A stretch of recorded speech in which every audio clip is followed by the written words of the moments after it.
नमस्कार दोस्तों, स्वागत है आप सभी का आपके भाई के चैनल में। दोस्तों, जो टाटा पावर की CEO and MD Parveen Sinha ji है, उनकी तरफ से बहुत ही बड़ी बातें देखने को मिल रही है। देखिए दोस्तों, आज के दिन परवीन सिन्हा जी का इंटरव्यू हुआ था। यहाँ पे परवीन सिन्हा जी ने काफ़ी बड़ी बातें कही है बिजनेस को लेके। अब क्या क्या बड़ी बातें कही है दोस्तों, इस वीडियो में जानने की कोशिश करेंगे। साथ ही साथ जानेंगे कि आज के दिन टाटा पावर के शेयर में लगभग 7% से ज़्यादा की गिरावट क्यों देखने को मिला, इसके पीछे क्या कारण है। तो चलिए दोस्तों, वीडियो को स्टार्ट करते हैं बिना टाइम वेस्ट किए हुए। और दोस्तों, वीडियो को स्टार्ट करने से पहले अगर आप अपने भाई के चैनल पर पहली बार हो तो प्लीज़ चैनल को जरूर सब्सक्राइब कर लीजिएगा। साथ ही साथ बेल आइकन को जरूर दबा लीजिएगा, ताकि जब भी कोई वीडियो अपलोड हो इस चैनल पर तो आपको तुरंत मिल जाए। और चाहो तो दोस्तों, एक वीडियो को भी लाइक कर सकते हो। सो दोस्तों, पहले जानते हैं कि आज के दिन जो टाटा पावर में इतनी गिरावट देखने को मिली है, इसके पीछे क्या कारण है। टाटा पावर की क्वार्टर 3 रिजल्ट। देखिए दोस्तों, टाटा पावर ने क्वार्टर 3 रिजल्ट फ्राइडे को डिक्लेयर की थी मार्केट बंद होने के बाद, जो कि मैंने आपको बता ही दिया था। अगर हम रिवेन्यू की बात करें तो 4% की जंप देखने को मिली थी। देन नेट प्रॉफिट की बात करें तो 3% के आसपास की जंप देखने को मिली थी। अगर हम ईयर ऑन ईयर बेसिस की बात करें, जो मार्केट एक्सपर्ट ब्रोकरेज ने उम्मीद की थी, उसके अनुसार टाटा पावर ने क्वार्टर 3 डिक्लेयर नहीं की। इसकी वजह से दोस्तों कई ब्रोकरेज जैसे कि मॉर्गन स्टैनली ने दोस्तों टाटा पावर को अंडरवेट किया और जो टारगेट प्राइस रखी है 213 का। दूसरी ब्रोकरेज की बात करें तो आप यहाँ पे देखिए, CLS ने दोस्तों 249 का टारगेट दिया है। कोटक बैंक की बात करें तो इसने दोस्तों 240 का टारगेट दिया है। कई ब्रोकरेज ने दोस्तों अपने अनुसार टाटा पावर को टारगेट दिया है। इसी वजह से दोस्तों जो वीक इन्वेस्टर है, जो शॉर्ट टर्म के लिए टाटा पावर खरीदा था, फॉर्मो के बेस पे खरीदा था, ये टारगेट को देख के आज के दिन बिकवाली की। और आप देख सकते हो आज के दिन टाटा पावर में 7% से ज़्यादा की गिरावट देखने को मिली। अगर दोस्तों आप लॉन्ग टर्म इन्वेस्टर हो और आपको टाटा पावर की बिजनेस पे भरोसा है, आपको लगता है कि टाटा पावर की बिजनेस में काफ़ी पोटेंशियल है और फ्यूचर में अच्छा काम करेगा, तो ये जो चीज़ें, ये जो मॉर्गन स्टैनली ने ये जो टारगेट दिया है, इसके लफड़े में पड़ना ही नहीं है। आपको इस चीज़ों में अंधा बन जाना है, ठीक है। अगर राकेश झुनझुनवाला सर आज इतना सक्सेसफुल क्यों है, इतना पैसा क्यों कमाया, क्योंकि उन्होंने तो बिजनेस में इन्वेस्टमेंट किया था। अगर उसको लगता था कि बिजनेस आने वाले समय अच्छा काम करेगा, तो ये जो ब्रोकरेज थी वो भी उस टाइम ऐसे ही काम करती थी, लेकिन उस इस पर ध्यान नहीं दिया। उन्होंने सिर्फ बिजनेस पे ध्यान दिया। मेरा कहने का क्या मतलब है दोस्तों, अगर आपको लगता है कि टाटा पावर की बिजनेस फ्यूचर में अच्छा काम करेगा, तो ये जो ब्रोकरेज जो टारगेट दे रही है, इस पर ध्यान नहीं देना चाहिए आपको। आपको सिर्फ टाटा पावर की बिजनेस पे ध्यान देना चाहिए, ठीक है दोस्तों। देन दोस्तों, आ जाते हैं आज की मेन टॉपिक पे, यानी कि परवीन सिन्हा जी ने क्या क्या बड़ी बातें कही है बिजनेस को लेके आज की इंटरव्यू में। So step by step cover करते हैं। फर्स्ट बड़ी बातें किसको लेके कही है, जो कंपनी की क्वार्टर 3 रिजल्ट है उसको लेके कही है। देखिए, क्वार्टर 3 रिजल्ट मार्केट को बिल्कुल पसंद नहीं आई हो, बट परवीन सिन्हा जी को बहुत पसंद आई है। क्यों, इसके पीछे एक कारण बताइए। देखिए, ये जो आप दिसंबर क्वार्टर की नेट प्रॉफिट देख रहे हो 1086 करोड़ की, इसमें सबसे ज़्यादा योगदान किसका है, सबसे ज़्यादा रोल किसका है, कहाँ से आई है। कोर बिजनेस से, यानी कि मेन बिजनेस से। टाटा पावर की कोर बिजनेस कौन सी है, एक मिनट में आपको बताता हूँ।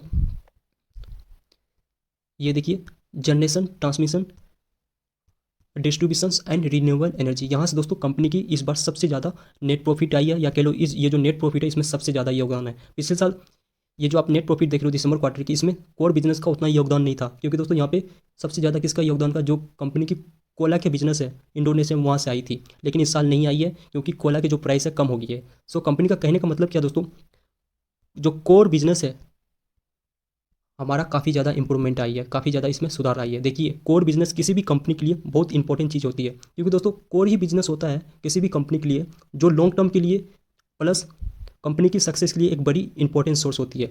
कोर बिजनेस में दोस्तों आपको पता ही होगा दोस्तों, हर कंपनी का सबसे ज़्यादा पैसा इन्वेस्टमेंट होता है, साथ ही साथ जो मैनेजमेंट होता है उस पर ज़्यादा ध्यान होता है। अगर कोर बिजनेस से रिटर्न नहीं आती है, यानी कि वहाँ से ज़्यादा योगदान नहीं आती है, तो लॉन्ग टर्म में वो जो कंपनी होती है वो ज़्यादा ही डिफिकल्ट करती है, यानी कि उसको ज़्यादा ही दिक्कत करना पड़ता है। लेकिन अभी टाइम टाटा पावर क्या कह रही है कि हमारा जो कोर बिजनेस है वहाँ पे काफ़ी ज़्यादा इंप्रूवमेंट आया है, और नेट प्रॉफिट में सबसे ज़्यादा जो योगदान है किसका है, कोर बिजनेस का। अभी टाइम हम कोर बिजनेस का जो योगदान है नेट प्रॉफिट की बात करें, उसमें कितनी है 75%, और पिछले साल कितनी थी, सिर्फ 45% की। साथ ही साथ दोस्तों, जो परवीन सिन्हा जी है, जो टाटा पावर के CEO एंड MD है, उसका कहना है कि ये जो 75 है कुछ साल में ही 90-80% की हो जाएगी। यानी कि दोस्तों कंपनी की कोर बिजनेस काफ़ी ज़्यादा इंप्रूवमेंट हो गई है, उसमें काफ़ी ज़्यादा परफॉर्मेंस जो है काफ़ी ज़्यादा सुधार आई है। तो ओवरऑल दोस्तों ये जो कमेंट्री की है कोर बिजनेस को लेकर एक अच्छी कही है, क्योंकि दोस्तों जो टाटा पावर थी पहले क्या काम करती थी, थर्मल रिलेटेड काम करती थी, और मार्केट भी बिल्कुल भी ध्यान नहीं देती थी, क्योंकि ये घिसा पिटा बिजनेस था, क्योंकि इस पर गवर्नमेंट का ज़्यादा ही फोकस होती थी, कंट्रोल होती थी। लेकिन जब से कंपनी ने रिन्यूएबल एनर्जी पे ध्यान दिया है, आप यहाँ पे देखिए कंपनी का शेयर प्राइस रॉकेट की तरफ भाग रही है। तो ओवरऑल दोस्तों ये जो कमेंट्री की है, जो कोर बिजनेस रिन्यूएबल एनर्जी से ये ज़्यादा योगदान आ रही है, ट्रांसमिशन से, ये तो हमारे लिए मतलब कि मेरे लिए तो अच्छी बात है। क्योंकि दोस्तों आपका तो पता नहीं, लेकिन मुझे टाटा पावर जो पसंद है बिकॉज ऑफ रिन्यूएबल एनर्जी। अगर यहाँ पे इंप्रूवमेंट आती है तो मैं तो आपको थम्स अप दूंगा। बाकी आपको क्यों पसंद है टाटा पावर, कमेंट करके जरूर बताना। ये तो दोस्तों ये जो पहली बातें हैं क्वार्टर 3 रिजल्ट को लेके, परवीन सिन्हा जी ने एक अच्छी बातें कही है। देन दोस्तों हम सेकंड बड़ी बात किसको लेके कही है, सोलर रिलेटेड को लेके कही है। देखिए, 22 जनवरी को हमारे प्रधानमंत्री जी नरेंद्र मोदी जी ने सोलर रूफटॉप के लिए एक योजना लाई थी। इसके तहत दोस्तों 1 करोड़ हाउस होल्ड पे सोलर लगाई जाएगी। इसको लेके परवीन सिन्हा जी ने क्या कही है, ये हमारे लिए क्या है, एक बिग अपॉर्चुनिटी है। साथ ही साथ परवीन सिन्हा जी का क्या कहना है कि इसमें हम अहम भूमिका निभाएंगे, यानी कि मेन रोल निभाएंगे। कंपनी का क्या कहना है कि अभी टाइम हम सोलर रूफटॉप में नंबर 1 कंपनी है। साथ ही साथ हमारा 400 शहरों में प्रेजेंट है और 500 डिस्ट्रीब्यूशन है। मतलब कि दोस्तों इनडायरेक्टली कंपनी क्या कहना चाह रही है, ये जो प्रधानमंत्री जी ने सोलर रूफटॉप का योजना लाई है, इसमें हम अहम भूमिका निभाएंगे। मतलब कि कंपनी को इस स्कीम में कोई ना कोई ऑर्डर मिलेगी। ये दोस्तों मैं अपने आप में नहीं बोल रहा हूँ, कंपनी का जो सीईओ एंड एमडी है परवीन सिन्हा जी, आज के दिन इंटरव्यू हुआ था। आप चाहो तो इंटरव्यू यूट्यूब पे देख सकते हो, ठीक है। तो कह सकते हो दोस्तों, ये जो सोलर रूफटॉप का ये जो प्रधानमंत्री जी ने योजना लाई है, यहाँ से अगर कोई ऑर्डर मिलती है तो आपको टाटा पावर के लिए बहुत अच्छी बातें होगी। क्योंकि दोस्तों सीईओ एंड एमडी खुद कहा कि हम यहाँ पे अहम भूमिका निभाएंगे, यानी कि मेन रोल निभाएंगे। मतलब कि दोस्तों कोई ना तो कोई ऑर्डर मिलेगा ही मिलेगा। देन दोस्तों तीसरी बातें, जो बड़ी बातें कही है किसको लेके, ईवी चार्जिंग को लेके। इसमें क्या कहा दोस्तों, इसमें भी यही कहा कि दोस्तों जो होम चार्जिंग है उसमें हम 70 से 80% मार्केट शेयर लेके बैठे हैं। अभी तक हमने होम चार्जर 80,000 लगाए हैं इंडिया में, और हम नंबर 1 कंपनी है अभी एक टाइम ईवी चार्जिंग की बात करें होम चार्जर में। देन साथ ही साथ कंपनी का ये भी कहना है कि जो भी मोटरसाइकिल बेचती है, जो 2 व्हीलर कंपनी है, इलेक्ट्रिक व्हीकल का मोटरसाइकिल स्कूटर बेचती है, वो पहले हमें फ़ोन करती है। यानी कि टाटा पावर की जो सीईओ एमडी है परवीन सिन्हा, वो कह रही हमें फ़ोन करती है और पूछता है कि हम अपने कस्टमर को किस तरह से चार्जिंग फैसिलिटी दें। मतलब कि दोस्तों यहाँ पे भी परवीन सिन्हा जी ने इनडायरेक्टली क्या कहने का मतलब कह रहा है, जो 2 व्हीलर कंपनी है उसका पहला पसंद कौन है, ईवी चार्जिंग के लिए टाटा पावर है। देन इसके साथ साथ टाटा पावर की जो एमडी सीईओ है उसका ये भी कहना है कि जो ईवी बसेस आ रही है कई शहरों में, जैसे कि कोलकाता, बेंगलुरु, जम्मू कश्मीर, देन आपका दिल्ली हो गया, उसके लिए ईवी चार्जिंग फैसिलिटी कौन लगा रही है, टाटा पावर।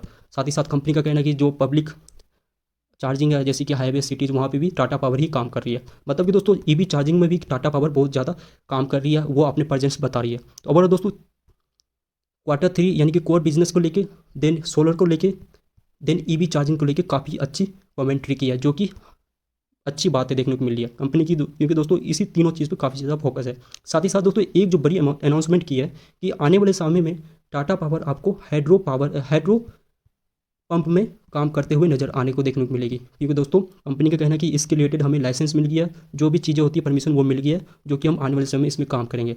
और साथ ही साथ दोस्तों जो परवीन सिन्हा जी है, जो टाटा पावर की मैनेजिंग डायरेक्टर है एंड सीईओ है, इनका कहना है कि हम आने वाले समय में renewable energy, then generation electricity हो गया, उस पर सबसे ज़्यादा ध्यान देंगे। और दोस्तों कंपनी ने तो काफ़ी ज़्यादा अच्छी बातें कही है। देखिए ये जो चीज़ें मैं आपको बताया हूँ, मैं अपने तरफ से बोल के नहीं बता रहा हूँ। कंपनी की जो सीईओ एमडी परवीन सिन्हा जी, उसका इंटरव्यू अवेलेबल है। अगर आप लॉन्ग टर्म के लिए टाटा पावर लिए हो तो मैं कहूँगा कि दोस्तों आप 10 मिनट निकाल के बिल्कुल वो वीडियो देखना, क्योंकि आपको बहुत ज़्यादा फायदा होगा, ठीक है दोस्तों। बाकी अगर हम कंपनी की ये जो आप देख रहे हो, ये जो अचानक सर्ज यहाँ पे देखने को मिली है, क्यों देखने को मिली है, क्योंकि कंपनी ने जब से रिन्यूएबल एनर्जी में ध्यान दिया, जब से रिन्यूएबल बिजनेस में काम करना शुरू किया, तब से मार्केट को टाटा पावर बहुत पसंद आई है। क्योंकि ये आप जो देख रहे हो यहाँ पर कंपनी पहले किसके रिलेटेड काम करती थी, थर्मल पावर को लेके, और मार्केट को बिल्कुल भी पसंद नहीं थी, क्योंकि यहाँ पे सबसे ज़्यादा किसका कंट्रोल थी, गवर्नमेंट की। इसी वजह से उस टाइम मार्केट उतना ध्यान ही नहीं देता था। लेकिन अब एक टाइम देख ही लो, आज की बात में तो मैं आपको बता ही दिया रीज़न क्या है। ओवरऑल दोस्तों ये जो शॉर्ट टर्म में तो आपको गिरावट देखने को मिलेगा ही मिलेगा, क्योंकि दोस्तों मार्केट का यही नियम है, जहाँ आपको तेज़ी देखने को मिलेगा फिर गिरावट देखने को मिलेगी, तेज़ी गिरावट। ये तो उनके लिए है जिनको बिजनेस समझ में नहीं आता है। अगर आपको बिजनेस समझ में आता है तो आप इस सब को नेगलेक्ट करो, आपको इस पर ध्यान ही नहीं देना, ठीक है। अगर आपको राकेश झुंझुनवाला बनना है तो आपको बिजनेस पे ध्यान देना। आपको लगता है अगर टाटा पावर अच्छा काम करेगा, अच्छा रिटर्न देगा, अगर बिजनेस फ्यूचर ओरिएंटेड है, आपको अगर लगता है, तो आपको इन सब चीज़ों पे बिल्कुल भी ध्यान नहीं देना चाहिए। सिर्फ आपको कंपनी की जो मैनेजमेंट उस पर ध्यान देना चाहिए, कंपनी क्वार्टर ऑन क्वार्टर अच्छी काम कर रही है उस पर ध्यान देना चाहिए। तो ठीक है दोस्तों, जितनी भी इंपॉर्टेंट चीज़ थी मैंने कवर करने की कोशिश की। अगर भाई की मेहनत अच्छी लगी हो प्लीज़ वीडियो को एक लाइक जरूर कर दीजिएगा। साथ ही साथ अगर आप चैनल पर पहली बार हो तो प्लीज़ चैनल को जरूर सब्सक्राइब कर लीजिएगा।